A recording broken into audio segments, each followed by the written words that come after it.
Buongiorno a tutti. Adesso prendiamo questo bel cartoncino che io recupero dai formaggini, disegniamo quello che vogliamo ricreare. Se non siete capaci come me di disegnare con la carta forno, ricalcate il disegno che vi piace, lo potete fare anche sul cellulare. Se appoggiate la carta forno toccando in due punti diversi lo schermo del cellulare e con una matita, con una grafite morbida, ripassate il vostro disegno, poi mettete la parte con la grafite sul cartoncino e, come si faceva a scuola ai miei tempi, un po' di tempo fa, si rigratta sopra la riga e la grafite rimane giù, no? Trasferiamo la grafite dal foglio di carta forno al cartoncino e così, anche se non siamo capaci di disegnare bene, ecco fatto il nostro disegnino. Ecco, quindi adesso ritagliamo la forma e foriamo al centro. Ho fatto la farfalla, quindi forerò lì, metterò dietro un po' di come si chiama, sughero, per evitare di bucarmi le dita. Comunque farò un foro qui al centro per far passare l'anellino che servirà poi come gancio. Se vogliamo fare, possiamo decidere cosa fare dopo, se orecchino o ciondolino. Metto un po' di colla vinilica, utilizzeremo sempre solo colla vinilica perché quando sarà asciutto rinforzerà il contorno del foro. Come abbiamo già visto, chiudiamo nelle mie lezioni che trovate sul canale, vi lascio il link qua sopra. Chiudiamo l'anellino e la base è finita. Ora io utilizzerò queste perline, sono diverse, colorate, ma hanno i fori piccoli, quindi userò l'infilaperle. Se volete usarlo anche voi, se vi può essere utile, vi lascio il link qua sopra del video di come farlo, è molto semplice. Voglio fare 2 cerchi, quindi vado a selezionare solo le perline di un colore, in questo caso ho scelte chiare perché voglio fare 2 cerchi chiari, tutta la base scura. Voglio far fuori un po' di queste perline qui, siccome molte sono scure il cerchio lo faccio chiaro. Porto le perline in fondo al filo, faccio un nodo per rendere la forma circolare,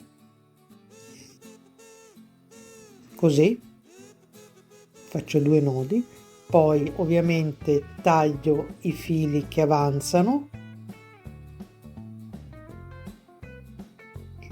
e con un po' sempre di colla vinilica vado ad appoggiarci sopra il mio cerchietto, ok? Poi prendo una perlina staccata e la vado a incastrare in mezzo finché c'è la colla fresca, in modo che si attacchi sotto e lateralmente. Schiacciamo bene contro il cartoncino. Il motivo di utilizzo del filo ci sono più motivi. Uno, se si stacca una perlina rimane comunque incollata perché collegata a tutte le altre tramite il filo che è un cucierino normale. Invece, altra motivazione è che se si tira il filo, le perline seguono in una maniera ordinata il senso che vogliamo dare alla lavorazione. Poi vedrete durante la lavorazione che cosa intendo. Adesso voglio fare il corpo della farfalla, quindi faccio un colore unico diverso. Devo infilare un po' di perline tutte uguali, quindi utilizzo al massimo la proprietà dell'infilaperle, cioè che con un barattolino un po' più alto vado a infilare più perline contemporaneamente, quindi a velocizzare il mio lavoro. Prima di mettere la colla controlliamo di avere abbastanza perline, cerchiamo di avere una certa idea di come posizionarle, quindi mettiamo la colla e andiamo ad utilizzare e inserire, attaccare le perline, un po' di filo che avanza nella parte finale, quello lì che vedete fuori tagliato, e posizioniamo le altre. Finché la colla non è secca possiamo continuare a muovere il tutto. Lasciamo un pochino di filo là in alto. Qui vediamo, tiriamo, vedete come si sono raddrizzate tirando il filo? Gli si dà una forma un po' più ordinata e adesso, tagliato abbondante il filo, andiamo a fissare entrambi dietro. Poi questa parte dietro verrà ricoperta, quindi non si vedranno i fili.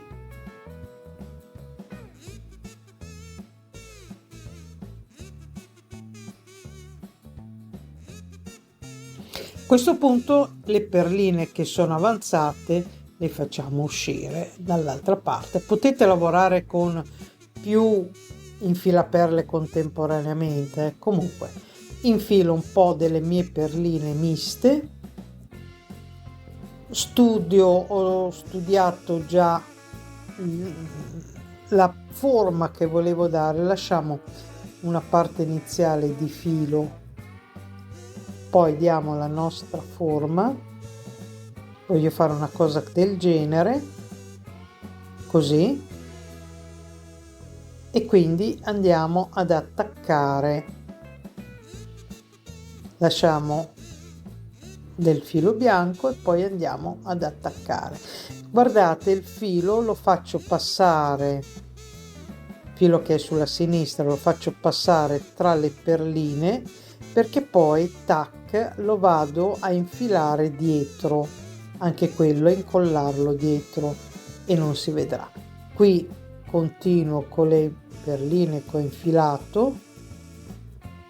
Se me ne servono altre le infilo senza bisogno di staccare nulla e lascio asciugare, perché se posiziono bene il tutto e poi ci vado sopra con le dita, tiro il filo di qua o di là, si sposta la lavorazione. Quindi assolutamente ogni tanto facciamo asciugare la lavorazione. Io qui andrò a fare la punta della farfalla in una maniera diversa, con queste perline che sono delle piccole baguette che voglio mettere in un altro senso. Sporco un pochino di colla il filo che rimarrà incastrato tra le perline e dall'altra parte rimarrà incollato sotto alle future perline che andremo a posizionare. Dove ho il pollice a sinistra, nel frattempo il filo si sta incollando al cartoncino. Quando farò la lavorazione della parte interna di quel cerchio, con le perline coprirò il filo e non si vedrà nulla. Questa parte qui invece, come al solito, andrò a piegarla dietro, collarla dietro. Continuo con la seconda parte, questa maniera. Ecco, poi uno si fa un disegno in testa, ma poi va a modificarlo strada facendo. Ecco, un'altra cosa, non vi preoccupate se vedete della colla bianca, perché asciugandosi la colla vinilica diventa trasparente. Certo, se c'è un eccesso, poi anche lì non vi preoccupate, perché lo potrete facilmente togliere quando sarà asciutta. Continuiamo. Qui devo inserire una perlina unica separata, quindi dobbiamo assicurarci che ci sia abbastanza colla sotto e lateralmente, perché deve essere ben incollata, perché non ha il filo che la tiene unita alle altre, quindi è un po' più in pericolo di caduta. Potete metterci anche un pochino di colla sopra, leggermente, vedete un po' voi se resta stabile oppure no. Ecco, continuate la vostra lavorazione. Se mai doveste finire il filo dell'infilaperle, cioè non è abbastanza lungo, non vi preoccupate, prima di arrivare al lago tagliate il filo e lo con un nodino fate la prolunga del filo che vi serve. Quel nodino lì fatto su un cucierino come sto utilizzando io, piccolino, non dà fastidio, neanche se i buchi sono piccoli, i buchi delle perline sono piccoli, perché normalmente tirandolo passa, almeno a me è sempre passato. Quindi non è un problema anche se non l'avete tenuto abbastanza lungo. Qui ho fatto il cerchio intorno, faccio passare il filo tra le perline che ci sono già attaccate in modo da nasconderlo e vado dall'altra parte e continuo la mia lavorazione.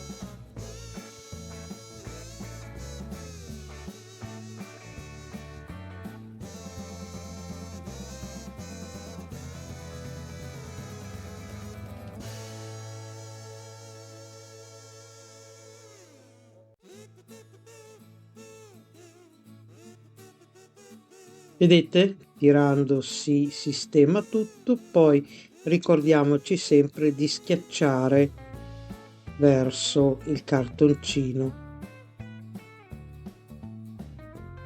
Eccoci qua, adesso dobbiamo fare le ultime parti. Può capitare che due file, tipo qui due file, non ci staranno perfettamente di perline, quindi vediamo come ho risolto. Di lì ci si può stare, di qua un po' meno, quindi faccio un po' di prove, alla fine metterò la prima perlina inclinata in modo da andare che si vada a incastrare meglio all'inizio, e quel piccolo bordino che avanzerà lo copro con un po' di colore nero. Se avete invece un cutter, avete un taglierino, avete voglia di star lì a rifilare, togliete l'avanzo di cartoncino. Eccola fatta. Adesso bellina, questo effetto. Adesso dobbiamo coprire il retro. Per il retro ho preso un tessuto, uno scampolo che avevo, colla vinilica, anche per questo andiamo a fare la forma da questa parte, andiamo a fare la forma, ovviamente taglieremo non stando proprio a filo. Io ho tagliato anche un po' più in dentro rispetto al disegno che ho fatto, ma insomma, perché il filo sarà un po' più esterno, quindi o sul filo direttamente un pochino più all'interno. Palmiamo bene un po' meglio la colla, che qui l'ho messa un po' in maniera grossolana, e andiamo a applicare la nostra pelle, il nostro tessuto morbido. Poi importante, carta forno, ma soprattutto peso. Perché il peso? Perché è l'unica maniera per fare incollare bene le cose con la colla vinilica, in questo caso il tessuto con la carta. Le perline, devo dire, si attaccano bene se si lascia la colla così com'è, in giusta quantità. Allora, o diventa un ciondolo, ecco qua, utilizziamola per l'anellino come ciondolo, oppure mettendoci una catenella con la monachella finale. Ecco qua, io avevo già una monachella con qualche catenella finale, con un anellino aperto vado ad unirle e l'orecchino è fatto. Così, insomma, come unire gli anellini, come aprirli, chiuderli, li avrete visti nelle mie lezioni. Comunque sempre con delle pinze si richiudono, a mano un po' difficile, comunque va bene. Ecco fatto, finito, questo è l'orecchino. Non è pesante, quindi si porta bene, non pesano tanto, almeno un orecchino di queste dimensioni è perfettamente mettibile. E basta, buon divertimento. Adesso avete capito com'è questa tecnica furba. Non l'avete fatta con le perline, ma decorata con le perline.